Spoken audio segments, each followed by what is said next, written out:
Dacă acest clip ți-a apărut, să știi că nu e întâmplător. Dumnezeu vrea să-ți spună ceva chiar acum. Tu ai cerut un semn? Acesta este semnul tău. Ai trecut prin încercări. Ai simțit greutăți pe care nimeni nu le-a înțeles. Dar să știi un lucru. Dumnezeu nu te-a uitat. El este mai aproape de tine decât crezi și îți pregătește o binecuvântare pe care nici măcar nu o bănuiai.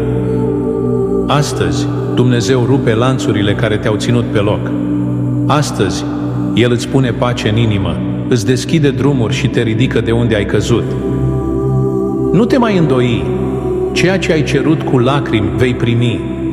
Ceea ce ți s-a părut imposibil va deveni posibil. Dumnezeul care a despărțit Marea Roșie este același care îți deschide azi o cale prin necazul tău. Dacă crezi asta, scrie Amin în comentarii și pecetluiește această promisiune pentru tine. Înainte să pleci, ia acest cuvânt cu tine. Dumnezeu este cu tine și îți pregătește ceva mare. Nu te teme, nu te îndoi, căci vei vedea cu ochii tăi cum El lucrează. Dacă ai primit această binecuvântare, distribuie acest clip și pentru alții, căci ceea ce Dumnezeu a pus peste tine va atinge și pe alții.